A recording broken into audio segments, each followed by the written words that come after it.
Welcome to Mentoring Moments. Mentoring Moments is a sub-series of the eCommerce Edge podcast. It is composed of clips taken from Jason's one-to-one and group mentorship sessions. Doonin, one of my favorite human beings and one of my favorite people in this industry. We have been talking about having a chat for, I don't know, at least a year, and we finally pulled finger and made it happen. And I know fitting into your schedule and my schedule, because it's like 8:30 in the morning your time, it's 4:30 in the afternoon my time, so trying to make things work, but we finally made it happen, didn't we? Yes, we did, finally. It's so Thank good to have you. you here. I was Yeah. looking back. I had to look back. I have to be honest. I looked back at your profile of when you started at eBay in Australia, and then I looked back when I started at Exceed Online because I knew it was right after I started with Exceed. I met you because I flew over from New Zealand with Kyle from Exceed, and whenever we would go to the Magento offices in Sydney, because Magento was on one floor, eBay was on another floor, and PayPal was on another floor, we would go and see all three of them when we were there because we were a Magento Gold partner. And of course, we were implementing PayPal and we were doing M2E connections to eBay. And so we would meet all three teams while we were there and Yeah. we'd make an afternoon of it. And I remember one of the first, it may have been the very first time, if not the first time, it was like the second time I was at the office. I met you and the eBay team because Kyle took me up to meet everybody. Yeah. Yeah. That would have been 2011. 2011. That's right, because I got to Australia at the very end of 2010. So, yeah. And then was at eBay for nearly 5 years, which was awesome. And then obviously our journey, we met each other along the way. So, yeah. And I remember Um, we partied pretty hard a few when we went to the star-studded after party after online retailer. I remember yeah. that we met a few times at various different events and parties associated with that sort of orbit of people. The All-Star Bash, I think, is what they call it. And so that was always cool. And then of course you and I knew Frank and Greg from Flow, and we ran in a lot of the same circles for a long time. But it's kind of wild that we've now known each other for over 15 years. I know. I know. And you know what? I think it's a testament like how important relationships are when that is really never got to go away. And it kind of is the way it goes for me. I actually have in my phone most of the time with people I know, I put them their name and then where I met them or their company. So then I could be sitting with them and I'll go, oh, you sent me that message. And they're like, why have you got me under a job I was in that was 5 jobs ago. Yeah, so I quite like these stories about meeting you 15 years ago, and then obviously we were doing our own thing, and then we came back together. I remember me and you were a little bit early at the content on LinkedIn. I know I'm not doing it as much as I used to, but I used to love putting an opinion or two out in the early days. And then obviously you with going agency side, I had no interest in going to an agency, none. Wouldn't even have thought about it. And you kind of hit me up, introduced me to Tony, told me the lay of the land about agency, and then that was another 7 year stint agency side with that intro from you. Yeah, and we Yeah. got to work together with Tony at Mustache Republic, and I was only there a year and a half, but you far outlasted me there. And then I went and did my own thing again, and have been doing that for nearly 7 years now. I can't believe it, which is wild, but it's crazy. You hit the nail on the head. I think for me, the people that I have met in this industry are still to this day some of my nearest, dearest, and strongest friends. And it doesn't matter where they go, it doesn't matter where they work, it doesn't matter what country they're in. We managed to stay in touch. We managed to catch up at events. We managed to go to Shop Talk. And it doesn't matter where around the world we end up and what we end up doing. I think those people that leave an impression on you, those are the ones that you feel a kinship with. Those are the ones that you feel a kindred spirit with, that you have a deeper connection. Because like I got literally hundreds of acquaintances in this industry, but I don't have that many people that I would call friends as well as Yeah. industry friends, right? I can count them on two hands, people that I consider like really close, near and dear friends, that they'll be friends for the rest of my life. And I feel very lucky to count you among that very small group of people that made a very big impression very quickly. I could tell Even in the early days, I could tell this girl is going places. She's going to kill it. She's focused. She's got the experience. She's got the sass. She's got an opinion, right? She's got an opinion, and she's not shy about sharing that opinion and why she thinks the way that she thinks. And I think that is a gift. And I think it is something that I see people oftentimes, especially when they're employed by someone, right? You're doing your own thing now. I'm doing my own thing now. So we can say whatever the hell we want. And that's part of the freedom of being solo. But I saw you being very transparent, very open, right from the earliest days, even working for a big behemoth like eBay. And I think that's just a character trait that you have that has always stood out to me. And I think that's pretty rare. Do you know, Jason, I think it's when I think about us, like we've worked together. We were in Mustache when we were trying to grow it and there was friction. And I just think that sometimes people get it a wee bit wrong, like what nice is or what being a good friend or colleague is. And I think being empathetic but direct and honest and having I don't mind having some difficult conversations, and I think it fosters really good bonds and trust. And me and you, because we've got big energy, big personalities, we had that, and I think it just we know who each other are inside and out. The mostly good and the wee bits bad, and I think that's the human experience. Even on that, I don't want to go into I don't like the whole female and man thing, but being a Scottish female in Australia, I always remember maybe getting the drop of, "Oh, Laura, you're a bit aggressive." And I was like, "Oh, I'm just so misunderstood," because I was passionate. But I also didn't really mind saying it how it was. And I kind of liked that back. I wanted to know, I like to know where I stand with people. And then when I don't, it kind of freaks me out a wee bit. So, no, you are definitely in my quite small inner circle of people I trust. I like having a laugh and a giggle as well as you do. So yeah, I appreciate that. And yeah, and we turn this podcast into a love I fest. I know, but I think what's cool is that our industry proves once again that it will welcome people. We're like a ragtag bunch because we all come from such wildly different backgrounds. We come from such wildly different histories. We've done different things. We've got a different skill set. We've got a different experience stack. But I think you and I have proven, and other people like us, that if you're passionate, if you're hungry, if you really want to make a name for yourself, if you want to move the needle, if you want to leave a legacy, if you want to empower people and lift people up and help make them better, our industry is so open to that. And it doesn't matter whether you're a guy or a girl or whether you're a minority. And it kind of doesn't even really matter what your interest is when you hit the industry, whether you're technical, non-technical, Yeah. whether you're creative, non-creative, whether you're salesy, whether you're non-salesy. It kind of doesn't matter what your thing is. You can exercise that thing in our industry and make your mark. Like when you look at traditional IT, right?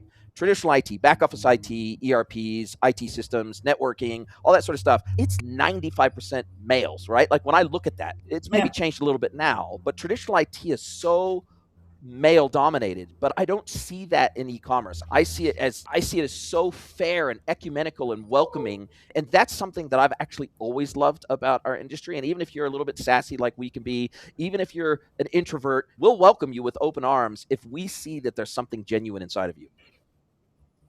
Yeah.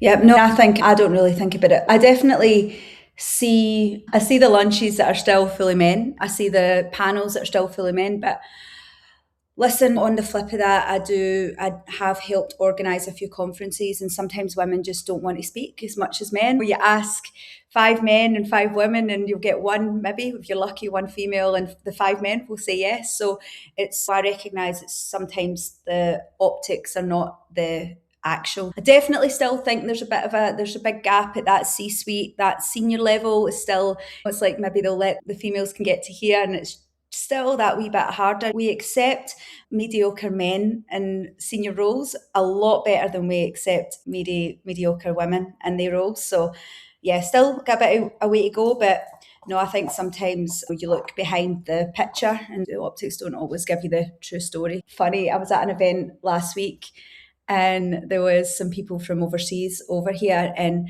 I kind of found it a wee bit weird of how nice everyone was to them. almost like I was kind of like calm down that these guys are here to eat your lunch. It was almost too weird, like this part of the world, how open they were with someone that had just come over to start almost a new agency when it's tough. They got a very warm welcome. So anyway, maybe that was calculated. Maybe that some people are looking for an Yeah. M&A kind of Or, or, or, opportunity. or, Who or knows? maybe it's what's that saying? Keep your friends close, but keep your enemies closer. Maybe it's a Yeah, little bit of that. I yeah, don't know. Let's talk a yeah. little bit about those recognized Mm-hmm. differences between the markets in ANZ and even greater Mm-hmm. APAC. Let's talk in contrast to maybe the North American market, the European markets. I've had clients in all three. I've worked in all three. There are some distinct cultural differences between those sort of three large areas. I think there's differences in budgets, willingness to take risk. I think there's, at least speaking just for New Zealand, maybe not quite so much for Australia, but in New Zealand, every single client that I spoke to and had, whether as an agency or as an independent, they're always trying to protect against downside risk. Whereas the North Mm-hmm. American market, Americans in particular, they're always going, what's the next opportunity? How can I get there first? How can I get there bigger and better than the next guy? They almost never discuss risk. And Europeans are probably, in some respects, even more risk averse than New Zealand because they're worried about GDPR, they're worried about compliance, they're worried about regulation, they're worried about compliance frameworks, they're worried about customer data, they're worried about taxation. And they're so laser focused on Yeah, compliance. The opportunity set comes second after compliance first. And yeah, maybe talk a little bit about your experience of doing business in so many different parts of the world and maybe even just yeah. mindset about e-commerce. Okay, I'll try and break it down because obviously agency has been 7 years, but I've came from the retailer and the brand side as well. And when I went on my own, I thought I would mainly go into consult and advise and work with tech and agency. And I've ended up being pulled into private equity and work with brands and retailers, which is actually where I came from even before when I was in the UK. I was a fashion buyer, I worked for brands. So it's weird I'm back right in retail land. So when I think about even a brand or a retailer, I definitely think the talent pool is a lot smaller, right? So when we're talking about agentic commerce, when we're talking about getting agents and getting rid of all the stop your agencies, get rid of 20% of the staff, it's just a little bit slower because they just have to be a bit more mindful of it. And yeah, I think that the reliance and the need for external partners is great. Is quite great here. I don't think they're managed very well.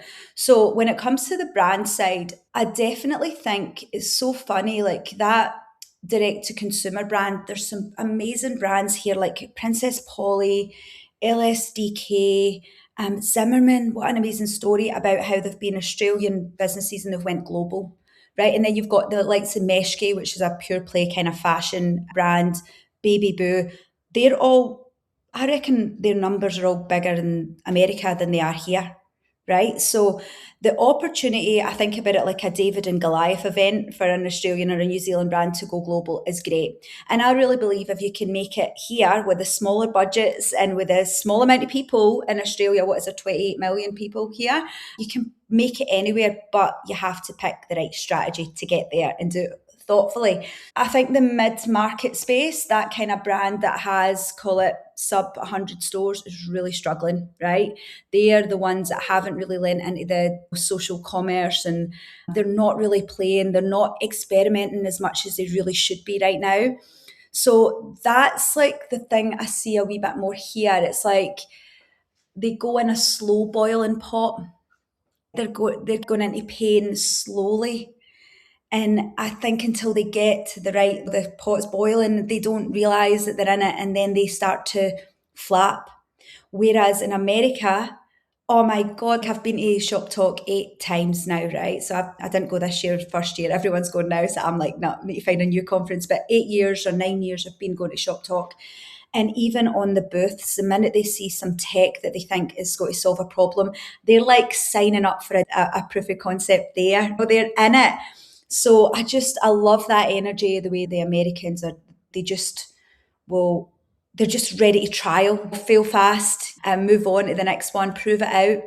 We don't really have that here. And that is probably the biggest risk in this market. And that's where I get quite worried about the mid market. So where I specialise right now is I never get the nice problems like a brand that is a pure play and just wants to get to the US or get to the UK or look at a global strategy. That would be nice to work on. Usually where I get pulled in is when they've got a bit of a complicated tech setup. They've maybe went a bit heavy in some areas and light in others. The decision making is, I would call it, decentralized too much, that nobody's accountable. And they've got stores, they've got heavy rents, and they're starting to feel the pinch. And they're not doing all the social commerce is maybe not even, they're not even touching the sides when it comes to social commerce. So that tends to be the area. And I think it is very important to kind of talk about because when you generalize too broad, it's like everyone's a bit different. But that sweet spot, 100 store business brand, Australian brand or New Zealand business is struggling. And they're seeing it from that lens. On the agency side, we'll flip to that quickly because I know that me and you have that we have a lot in common.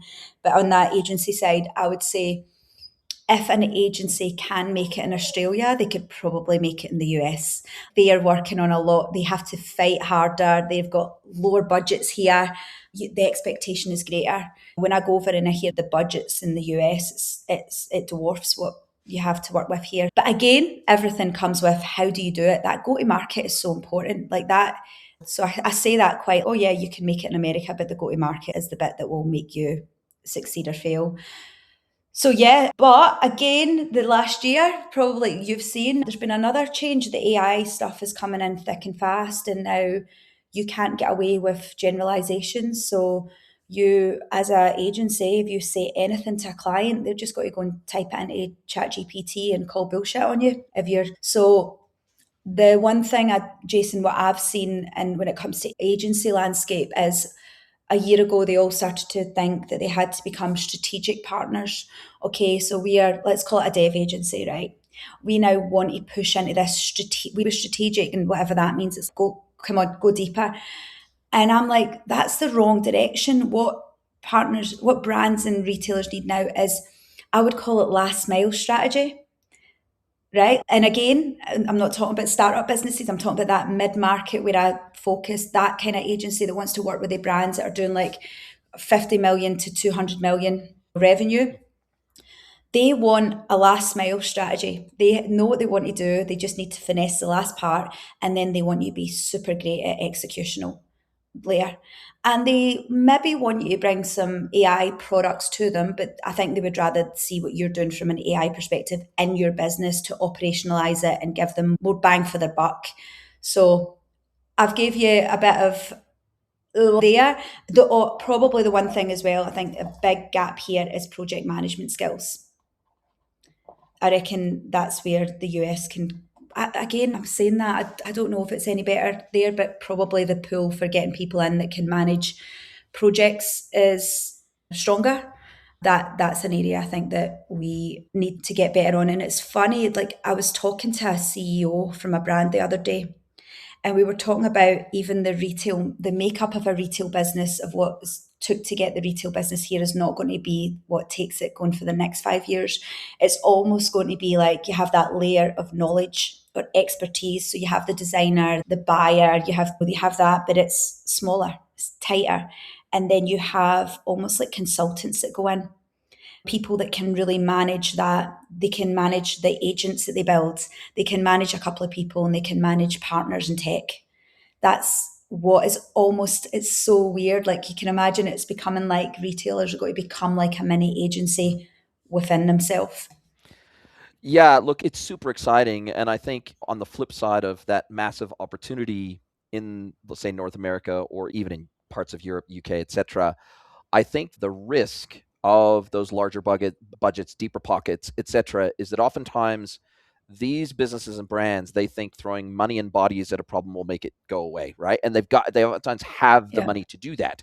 And so it doesn't maybe make them as resourceful. It doesn't maybe make them as tight, as you said before. It maybe doesn't, we see Meta and Apple and Google and the Mag 7, we see them laying off 50,000 or 10,000 or 20,000 people at a time because they realize what's coming and they're doing it at scale and they're doing it fast. They're ripping the Yeah. Band-Aid off fast. I think that a lot of the businesses that are out there today, especially legacy businesses that have found success over 20, 30, 40, 50 years, they are to a degree resting on their laurels. And I think that's a really big risk, right? I think most New Mm-hmm. Zealand and Australian brands realize, and they've always realized, we can't rest on our laurels. We don't have a big enough market to be able to do that. We don't have excess capacity. We don't have excess resources. We don't have a deep pool of AI experts that we can pull from in Australia to come in and Yeah. transform our business, right? It's a small, tight knit community of highly skilled, highly leveraged people that now hopefully AI can help them do even more in our businesses, right? So it can empower and enable them to do even more. And I think that's a distinct contrast between the two. Now, if we look at your pathway and our pathway, we've converged again in that we've both decided to go independent, right? What was your single biggest motivation in saying, yep, love the agency life, yep, love the retail land, yep, love marketplace space, but I really think this is the best move for me now? And you've gone through a couple of different iterations, Neat and now Laura Doonin Consulting, and you've dabbled, but now you seem a lot more serious about this consulting thing. And I feel like this is, as an outsider who knows you, what I think pretty well, I feel like this is the biggest opportunity you could ever have and execute on in your life right now. Do you know what, Jason? I think just because probably I am a great 2IC believer.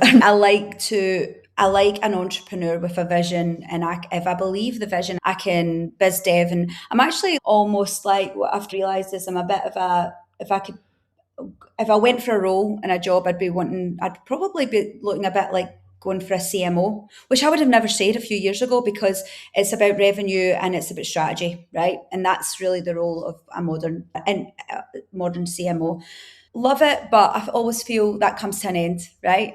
Again, I had a good run at Mustache, but probably was there 2 years longer than I should have been. But it was okay because I had two babies, and it's better the devil you know sometimes. But I could see the writing on the wall with the changes coming, and I wanted to change it.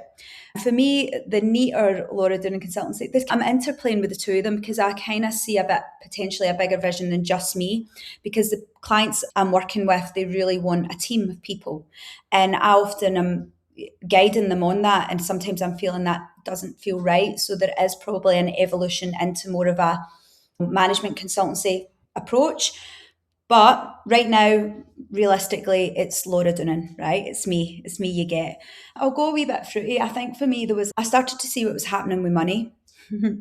I started to see I sold my apartment. I had some money and went, I'm not buying a house. We're different and similar in a way. I'm renting a big house with a pool in the Northern Beaches, but it's better for me. I've get some tax back, and I took the money I had and I put it into some investments, and some of them were high risk, some of them were crypto, and some of them were AI. So to me, I see it a little bit two ways. I don't want to rely on anyone for me. So I play the market a little bit. I do a little bit of trading, some short, mostly long. I'm not a trader as such, but I'm doing that.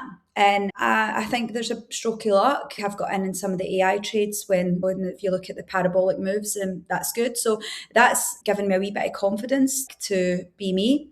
On the other side, I'm really clear on the type of clients that I can help, and it has to be from a position of trust. So I know quite quickly when I go in and meet someone if I can help them, if they want my help.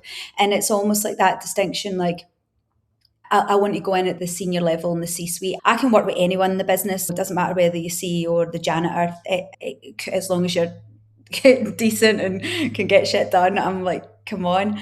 But I've just decided to, the brands I will work with is when I have the C-suite engagement and I really know what they want to do. And that might be, and I have a bit of a Chatham House rule. So I'm not going to be posting about the brands I work with. I want it to be a little bit stealth mode rather than when everyone's going all the appraisals and amazing. I probably should do that, I'd get more work, but I've just made a decision that's not the way I want to go. So I want to be sticky. I want to just work with 4 or 5 people at the one time.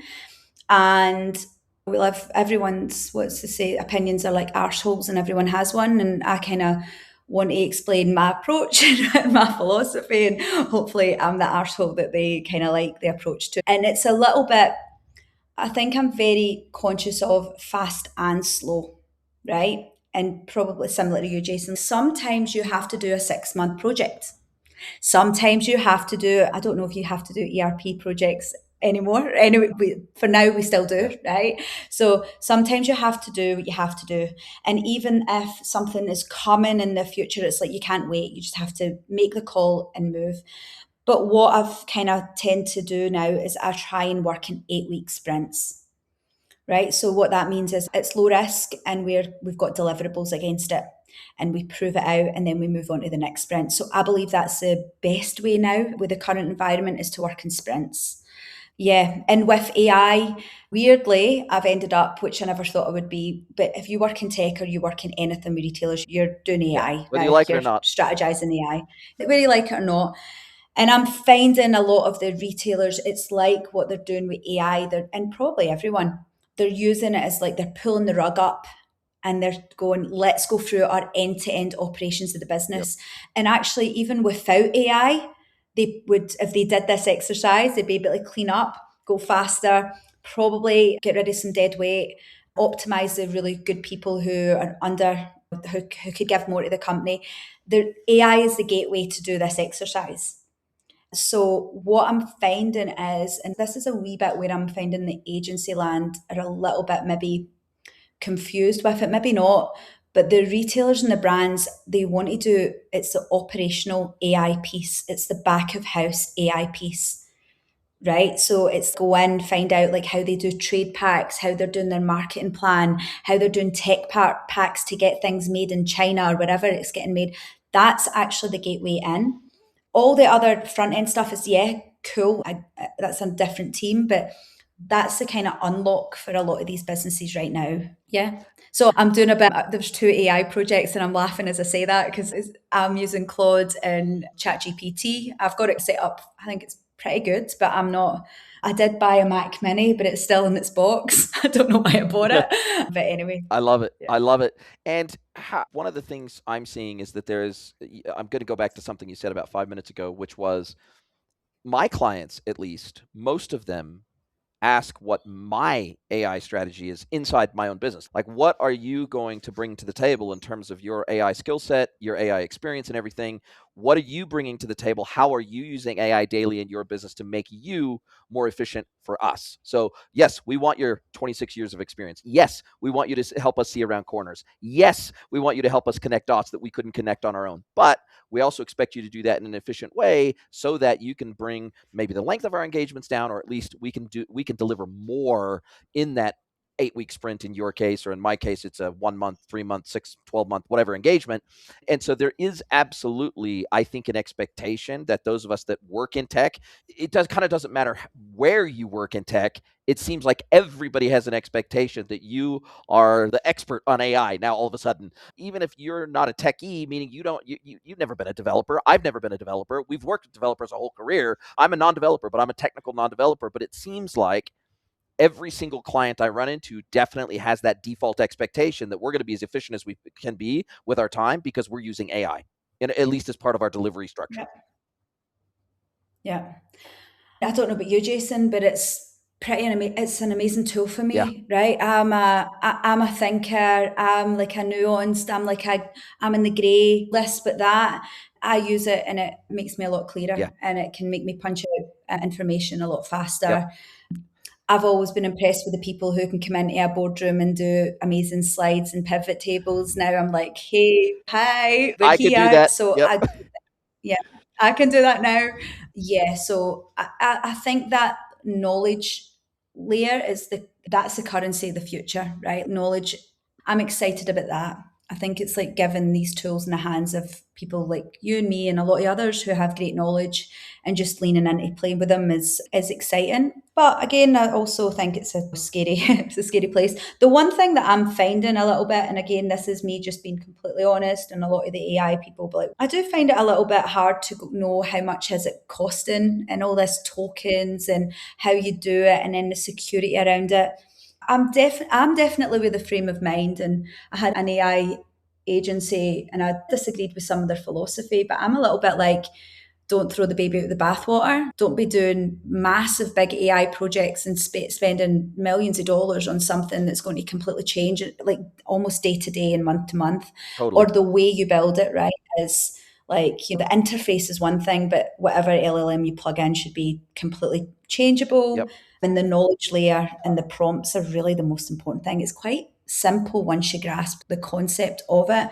But yeah, I'm a little bit like, do it, lean into it, but we don't know where this is going to end up. Like, I listen, like all the big AI companies, they've got bottlenecks everywhere. They're getting more expensive. They're getting slower. Yeah. What are they talking about, data centers in space now, and all the who knows what's going to happen and how much this can go. I'm sure are the businesses we're working with, it's fine.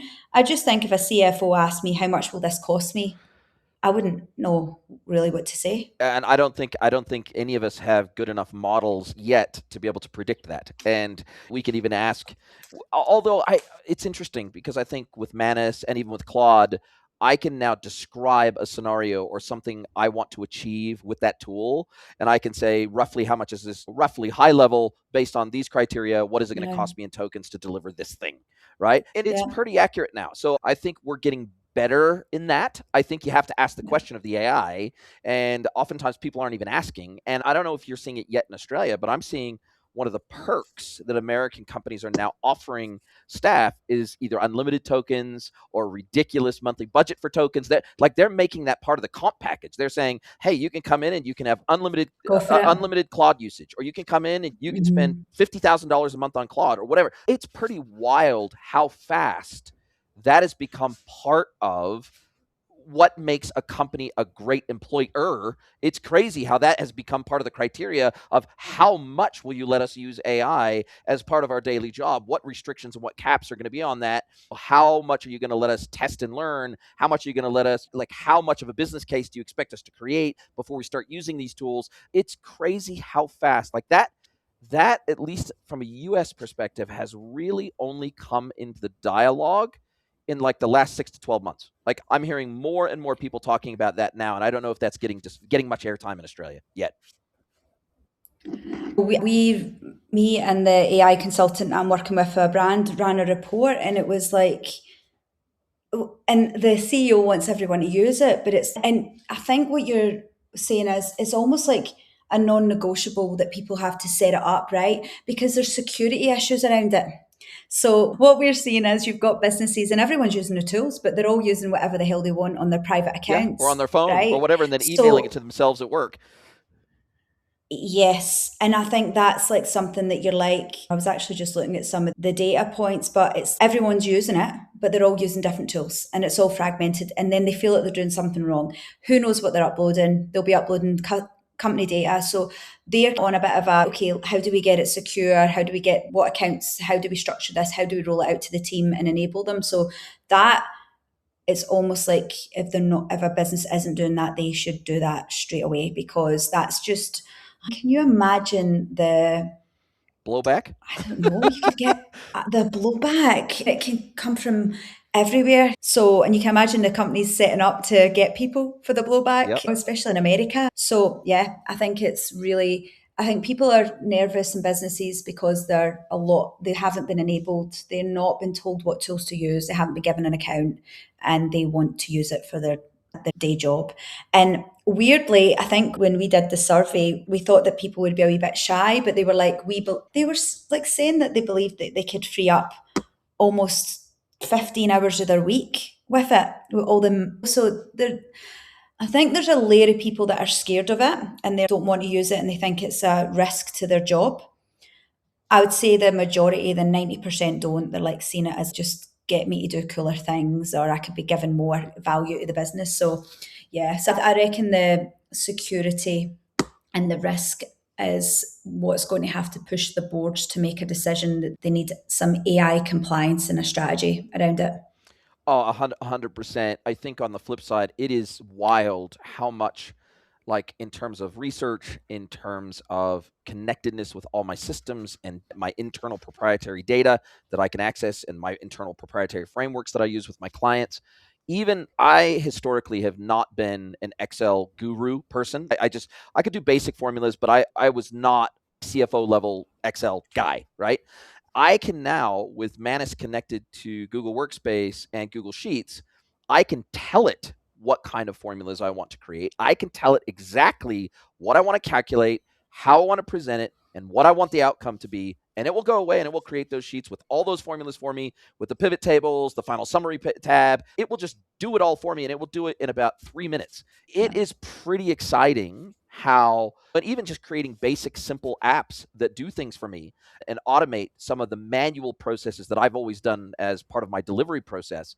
And even doing something like gap analysis on 750 pages worth of transcripts of discovery workshops and a BRD to make sure I don't miss anything critical. And it can do that all in one pass. And then it can automatically call out, oh, you missed these 3 things that you discussed in the first 2 hours of your discovery with this client. You missed these critical things that they said has to be in the BRD, say, for example.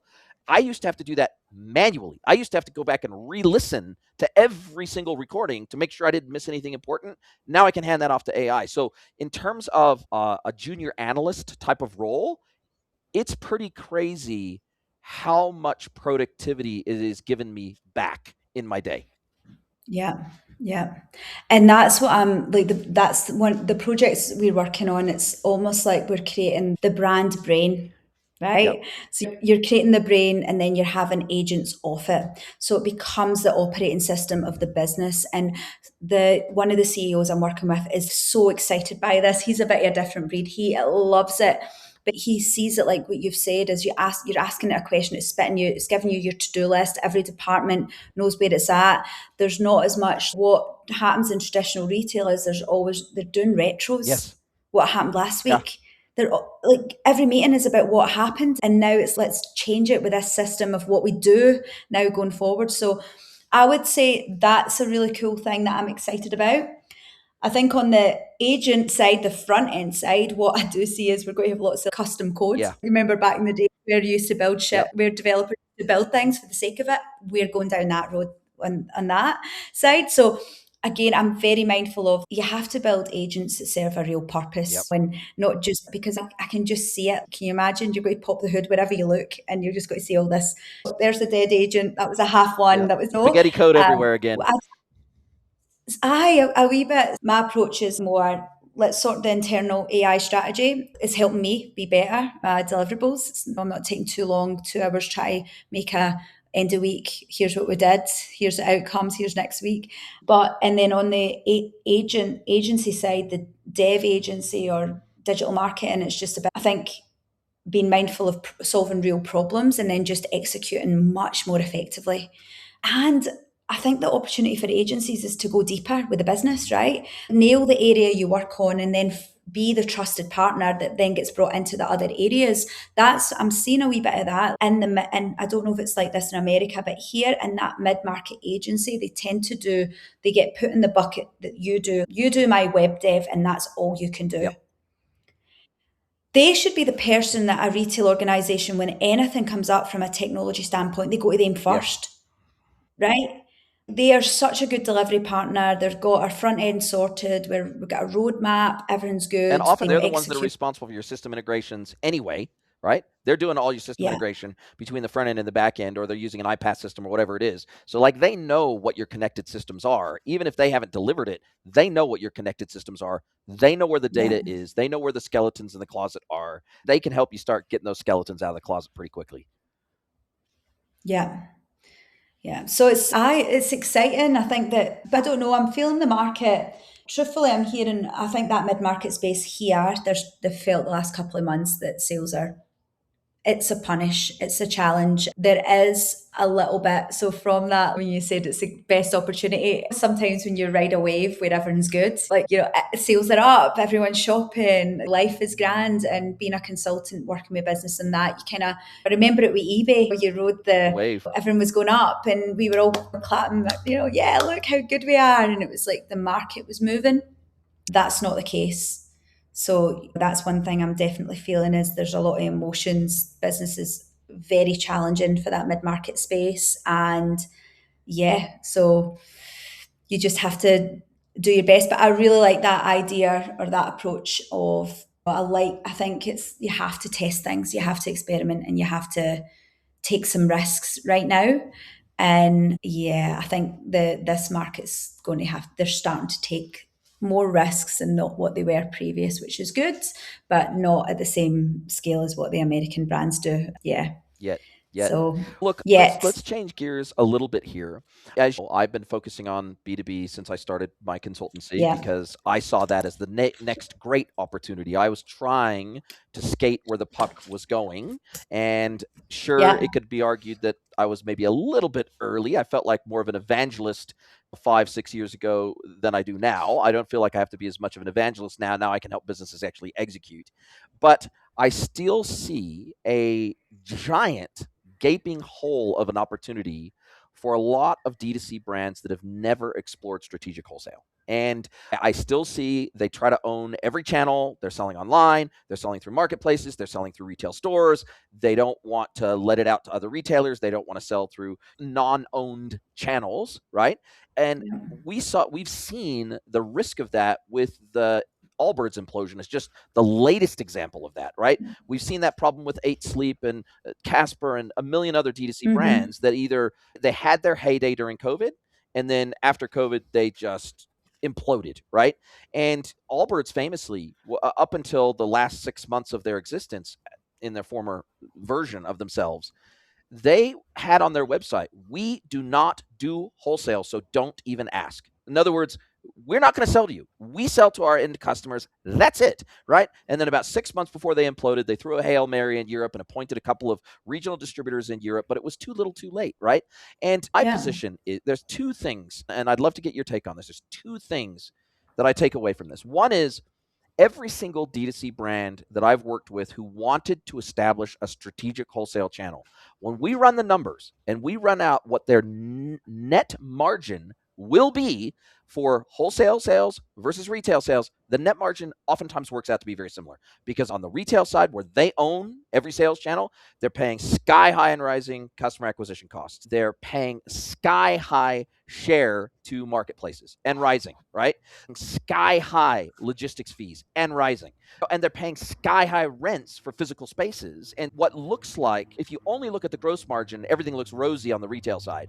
But when you look at the net margin and you say, okay, I'm only going to capture the wholesale margin if I'm selling to partner retailers, or maybe it's even a distributor, I'm only going to capture the wholesale margin, but I strip out like 75% of my cost as well, right? Because now Yeah. it's up to them Yeah. to market. Now they've got to fulfill. Now I'm shipping cartons, pallets, and containers instead of individual Australia Post parcels that have to get shipped to their bloody door. And I just think that most D2C brands today, they still completely ignore the wholesale opportunity because they want to own everything. And I think that owning a smaller share of something that's 10x bigger oftentimes is a better way, and it de-risks their business, right? Instead of being completely Yeah. reliant on their own marketing capability and their own product development capability, now they're getting feedback from a much broader set of the market.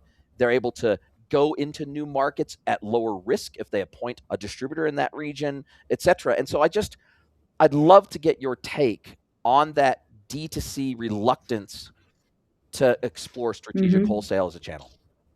First, when I think about it, I think it's a danger for the macro environment if they do not do retail or wholesale distribution, because what then who becomes the person that curates? Are we leaving it to Google and Instagram? And you were given the control to the tech companies even more, Yep.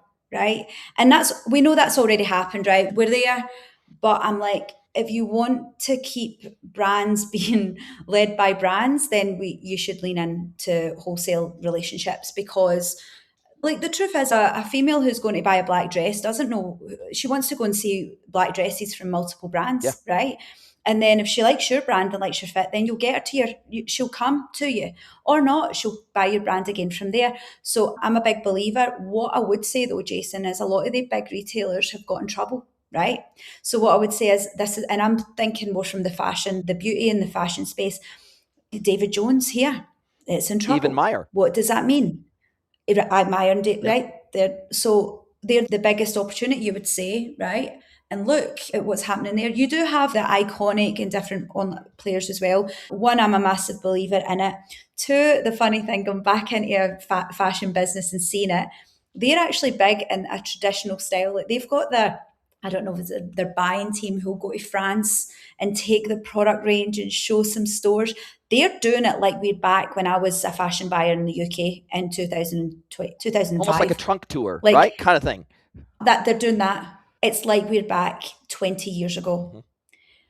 And so when I've seen that for two of the brands I'm working with, I'm like, oh my God, I love it because it's still beautiful, right? It's like people are going to Paris and they're going to the fashion shows and they're going here and so it is important for a lot of the brands and they recognize it. I think how they're doing it is so old school Yep. though Yep.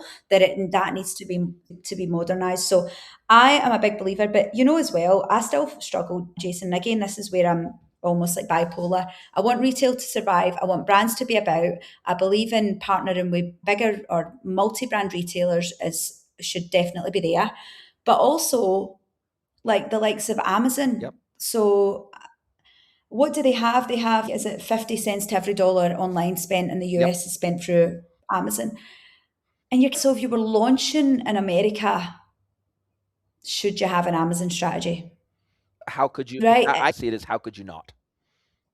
They still think they shouldn't. Yeah. And I'm like, I get it. You maybe, oh, we think it will ruin our brand and all. And I'm like, but you don't have a brand there. So don't discount it then. You've got FBA, you can move it somewhere Yep. else. So there's risk obviously with that, but you're like, that risk that's got 50% of the share of spend online. So, but they're still not doing that. So I would say that idea, and I always thought a feed tool, I know it sounds like a feed tool, probably we can, again, somebody said to me, oh, AI can do that, but I'm like, it's still not strong enough. But I always thought the likes of when I always thought chemistry was going to be more important than Yeah. Shopify, Yeah. right? Because you have your data, you have all the different data layers for what channel, and it can go wherever it needs to go and come back in, and you can centralize it. And we're still not even doing a proper integration into the channels Omni-channel that are integration. there. And that is probably the biggest reason why I got a little bit over dev agency, because it was so focused just on the Yep. website. And I'm like, retail is not just on your website. Your customers are not just on your It's got to website. be But everywhere. owning the brand and the story to market is more important than ever. Right. So I'm very passionate about that. But no, I'm a mad believer in it, and it's a big gap. And I'd probably like to talk to you about that in another 3 months about what I'm seeing in these fashion businesses and how they do it better. I think they still really love that fashion is fashion and you have to be there and do the thing. Actually, that's where they're starting to use AI. How can they show products? How can they use AI to generate a model example of what this dress would look like and get better forward buying? That's super cool. So hopefully the retailers that lean into the AI for their operations, the byproduct will be that wholesale and expanding. And I believe that global expansion has to be through partners. Has to be. Yeah. So has to be like you can do a bus and you can be a real cool one of these really cool mesh skis or Princess Polly, and maybe you're at that price point. But I think outside of that realm, you're going to have to do it through the partners on the ground. And what you just said, I did a little exercise with looking at China, a China model. And Jason, I was like, oh my God, don't even touch it. Yeah. Their returns rate is 75%. Yep. Yep. It's crazy. So we're talking about what to do, and we looked at China, and I was like, and also it takes 2.5 years to actually even make Hmm. money because you have to land and be there. But 75% return rate, that's how the Chinese consumer Well, behaves. there's two And other I'm like, go here. there's two other stats that come out of China that I think should terrify anybody looking to go into China. One is I had a very large player in the Australian New Zealand market tell me, when we look at the China market, and all of our peers in our industry say the exact same thing. They say it's not, we never look at China as through the lens of how much money can we make, it's how can we minimize how much money we lose there. That's the first thing. And they're looking at it as a pure Mhm. volume play, and they're saying, hey, look, if we can improve our unit economics outside of China by selling to China, then maybe strategically it's worth it. Maybe. They said the other thing is we are not structured. We are not set up to operate the way Chinese e-commerce customers expect us to behave in every way, meaning that there are some default consumer expectations in China that we've never even heard of before. For example, Chinese consumers expect to be able to cancel an order or edit an order right up until the second that you ship it. Literally, like if it's 5 seconds before they receive the shipment notification, they expect to be able to log in, edit their order, cancel their order, get a refund. They expect to be able to change their order any way that they want to up until the second that they receive the shipment notification that's already shipped. We are not set up as a business to be able to do that. We're just not. We're like, we can't do that. Like within an hour of us receiving that order, it's freaking locked in. It's gone to the 3PL. It's gone into the processing queue. Like we just can't change it, right? And they said that's just one of the expectations. There's 50 default expectations that we are not set up as a business to be able to handle. So if we're thinking of going into China, we will have to change everything about the way we do business. It's not just another channel to be turned on. Oh, it's a completely different business model and need a different budget for it and everything. But that was it. The craziness was like, we looked at it, it wasn't crazy. We looked at it and I was like, okay, that is completely ruled out. And the only way you would do a Chinese strategy is through Daigou, right? And the influencers, and cool, that's that. But the US, the one thing, Jason, I actually was listening to a podcast and they're called, I think, The Two Bobs. I don't know if you've listened to them. They work with consultants on how to set up their business. They're pretty good, but they spoke about this and it was like, that's exactly the issue I face all the time. And it was this concept of centralized and decentralized, right? So decision making. So centralized is like Jason is the boss and Jason makes all the calls and everything goes through Jason.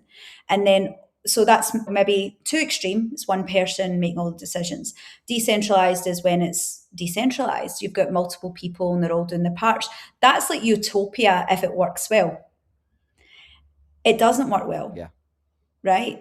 And there's a pathway to get to that. So you probably want to be more towards a centralized place. There might be groups of people that are centralized, and most of the businesses that have expanded and then maybe they've got a little bit heavy in people, it's becoming a bit decentralized, and trying to find out who owns something or who's the decision maker is hard. It's going through 10 pairs of hands, maybe 20 in some regards. Centralizing decision making for me is one of the key things that I've been working with brands on. I never thought I would be doing that. What we're talking about here, I don't even know. What is this? Change management? I don't know. I came in to do some. What is this? Is this HR? But that's one of the things, and that's where retailers and mid-market brands need to get back to being a wee bit more centralized, move faster, make a decision, take accountability. If it doesn't work, move on. No risk, no reward. Don't hide from it and go. So I feel like a lot of the pain points of that mid-market retailer is just about decision making, because it is hard, it is complicated, but it's kind of not as well. You need to go global, you need to do social, you need to be plugged into channels, and the most important, you need to know who the bloody hell your brand is and who you want to sell, who you serve, because that's ultimately all a brand owns now, is their product and their values and their brand. That's it. So but that's centralized, because mapping out. And what happens with that is you'll ask them, sometimes they're missing the basics, like, have you shopped on this site like a customer? Have you looked at the landing page? Like, we're talking about this over here in a room with 10 people, but nobody's just went on, what does the customer feel and see? So I think it's just streamlining the decision making, especially when there's AI and there's noise. And also you've got I hate to say it, the SaaS apocalypse. I don't think it's as extreme as that, right? It's not my view and it's not how I like to go to market, but you'll be seeing it. We might have a retailer might have had 10 key tech companies and now they're probably consolidating to 6, right? And then anyone new, you have to have a super good business case now to pick a new tech. So the noise is louder than it's ever been in the market. So wow, it's an exciting time the thing is, Laura, people say, you've been doing this for so long, Do you ever get bored? Do you ever just wake up and go, I don't really want to do this anymore? And I'm going, actually, I'm more excited about what I do now than I probably have ever been. And certainly AI has played a role in that, because now it's empowered me to do things that I would have needed a developer to do, or I would have needed a data analyst to do, or an expert, presentation person, or whatever. It's allowed me to do things that I've always wanted to do, but did not have the experience or the talent to do on my own. And that level of empowerment inside my own business has been game changing, and it has taken away a lot of the stuff that I had to do but I hated doing, and it's now automated most of that pain away. Not 100% of it. There's still the odd thing I do every day that I don't want to do, but for the most part, I've been able to automate away the most painful parts of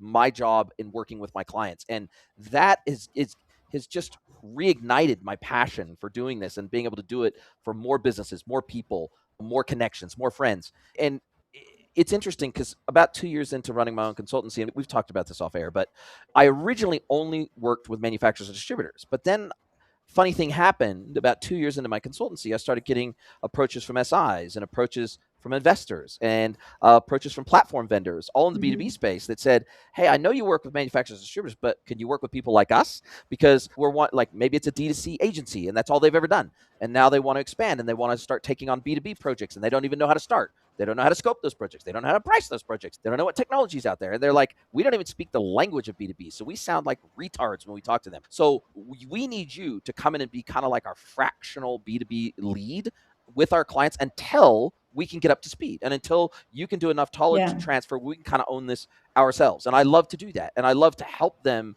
with those first 1, 2, 3 B2B projects that are really hard for them, but they're going to learn a lot.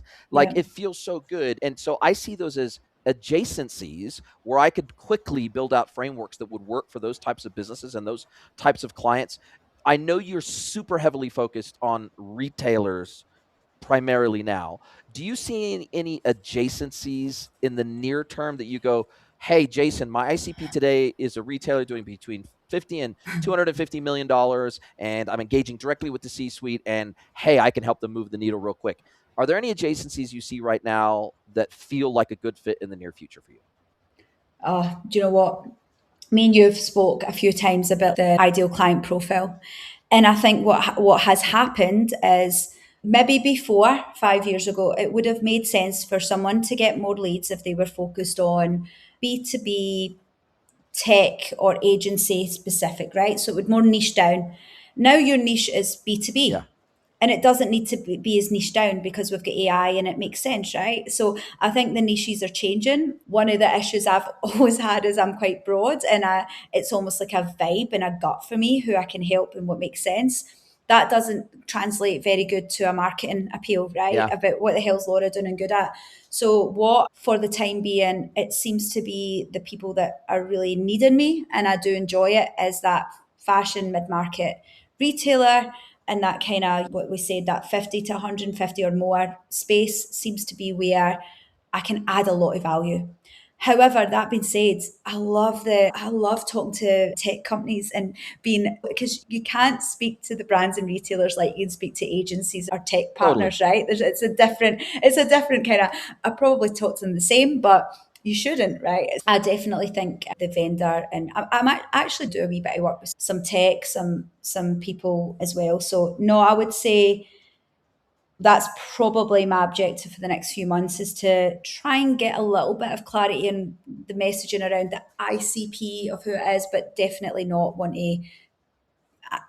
It's not where I just enjoy. I enjoy working in that, and I think what we do, why do it if we don't enjoy it? Totally. So yeah, and sometimes some of these things come up without you having to go after it, Yeah. and it doesn't even need to be marketed, It comes right? to It comes, but yeah, really interesting. I did think that tech would be where we spoke about it. You were going more into the B2B, and I was like, no, I'm going to go more and advise tech companies. And yeah. then I haven't ended up there, and that's good. But yeah, totally open to expanding it. I do a little bit of work, which is interesting. I've been doing a wee bit of work with some private equity companies, which is fascinating for me, completely different. And honestly, I'm saying this within reason, but they, I don't know how sometimes they're making decisions in what businesses they're buying and the multiples they're making, and then the plan for how they're going to grow it going forward. But that's been interesting as well, to go in and almost call it an audit of what they've bought, what they think, and then come back and go, actually, if you want to get, here's what you need to do. And most of the time they want to put the phone down on me, but call it 3 to 6 months later, they'll probably call me back up and go, okay, we've realised that you were maybe in the right track. So can we have a conversation? So private equity is interesting to me, but they don't suffer fools. So I need to have their hard work. Tech interesting.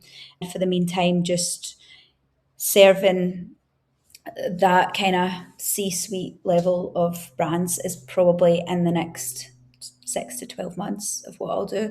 And hopefully just building, I don't know, I'm selling all my positions with some of the stock I've been holding, because I think we're going to have a bit of I don't think the Mag 7 can go up much more. Yep. I don't know. Have you seen, God, I'm gutted I never bought Google.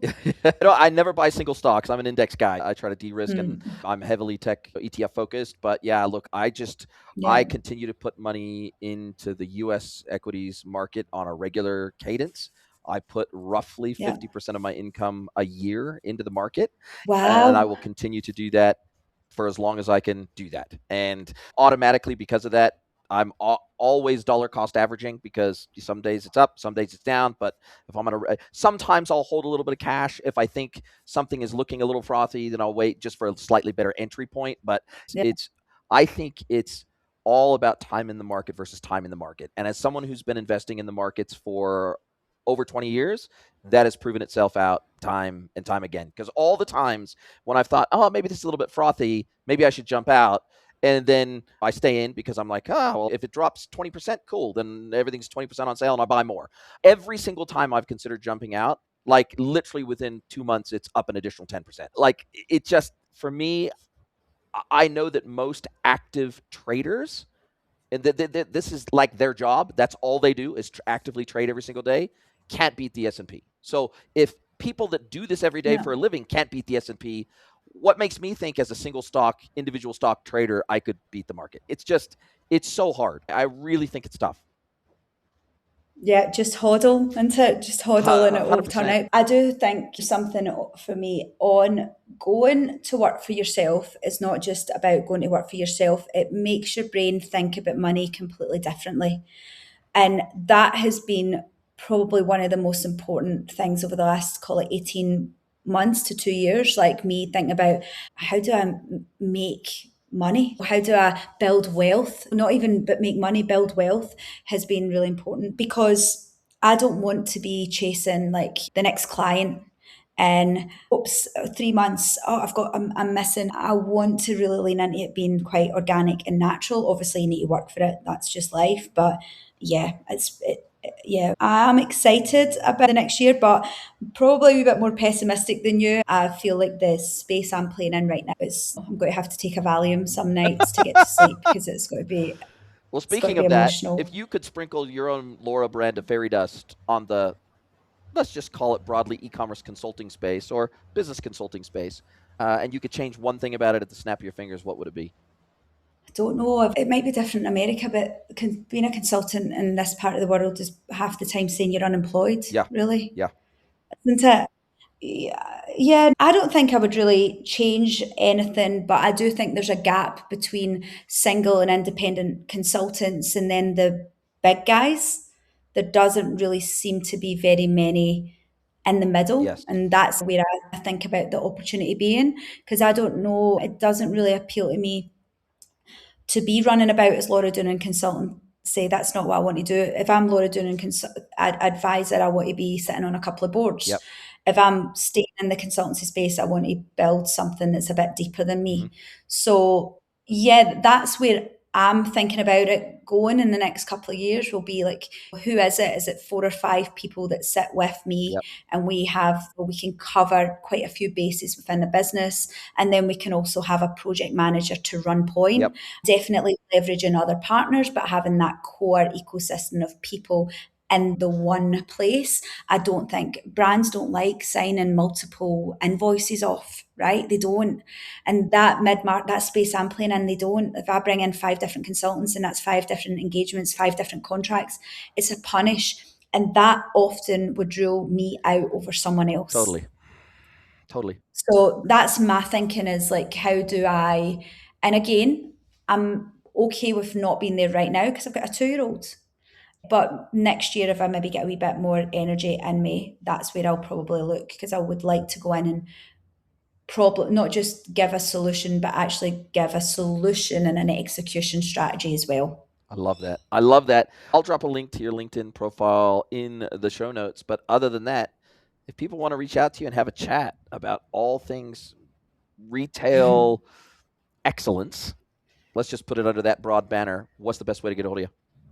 Listen, I'm very basic. I'm still under ldoonin@gmail.com and LinkedIn message. I'm on LinkedIn every like, couple of times a week there. And I'm really interested in go-to-market tech is still a big thing here and getting brands from this part of the region to be thinking about global expansion, different ways to do it. And thank you, Jason. You are a legend. And I love seeing you from leaving here, being in your tiny house, going away and taking a big risk and now traveling the world and doing your B2B thing is pretty cool. Yeah, hopefully we can work on some kind of fashion B2B projects Where to find me? soon. Yeah. Well, I think Thank you. my pleasure, and thank you for the kind words. And look, honestly, there's an emotional safety net. You get emotional safety net from your family, you get emotional safety net from friends, but people in the industry like you, that small tight knit circle of people, I don't know that I would have necessarily had instantaneous confidence to make the moves that I made if I didn't have people like you saying, "Dude, just go and do it. You'll figure it out. Just go and do it. You have to do it. Like you have to do it. You can't stay here. Like clearly you can't stay here. It's not working for you. You need a bigger pond to play in. That's where you need to be." Just do it. New Zealand, Australia aren't going anywhere. You could always come back. Worst case scenario. I think I appreciate that level of encouragement and support from you specifically. It was really special. And even when I decided to leave agency land and even just go out on my own full stop, you were like one of my number one cheerleaders. And I will always appreciate that. And I'm really grateful for it because I think sometimes you, it takes sometimes somebody giving you that little bit of nudge, somebody that knows you really well, right? And kind of knows what you're capable of and can give you that little bit of a bump and say, "Look, dude, just go take the leap, just go and do it." And I'd like to think that hopefully maybe I've returned the favor a little bit over the years because, look, you sometimes, I think, like me, have undersold yourself, or you've underestimated yourself, or you've set lower expectations for yourself than what I know for a fact you are capable of because I've witnessed it firsthand. And I think if we can give that encouragement to our friends and colleagues in the industry, I think that's super valuable, especially for those of us that have been doing it for way too long. Yeah, Jason, I come to you and ask, how do I do this? Is this something I should monetize? And probably that part on what should consultants do. I think it's find people that champion you and that can call bullshit on you as well. Not the fake stuff that's just on, not the backslapping that we see so much, but the people that you probably, if you left this industry, you would still want to talk to. That's what I look for. So anyway, I think, and I honestly, I know I sound a bit soppy in my old age, but I reckon that's the one thing I'm feeling with all this tech stuff coming up. I'm like, how do you find your people, find your tribe, and just be yourself because that's all we can be. And I think me and you're definitely bloody doing that. Before we finish this up, Yeah, I would love to turn the microphone over to you so that you can yeah, ask me one question, any question you yeah. like, could be personal or professional. So I always like to round out my episodes with a question from the guest because oftentimes people don't do Okay. that. And I'd love to get your take on that. Oh, where my head goes when you say that is tell me, I remember before you left this market, right? And you were still really doing what you're doing right now. You've always been the same, right? You've always put out a data-backed, opinionated, like you've got you've got a strong opinion on things, and you've been sharing your knowledge with the market. But I could feel like you were held back, and maybe you were a little bit questioning what you were doing, and then you've moved away, and now where you're at. Tell me what is the shift in how you're feeling from a professional standpoint? Because I see it like you, where you've just completely changed how you show up, but you've always been the same. So tell me, I guess what I'm asking really is, what has moving away from this side of the world done to help Jason be bigger and better? There's probably two parts to the answer. One is being as loud as I naturally am and naturally brutally honest, but with respect.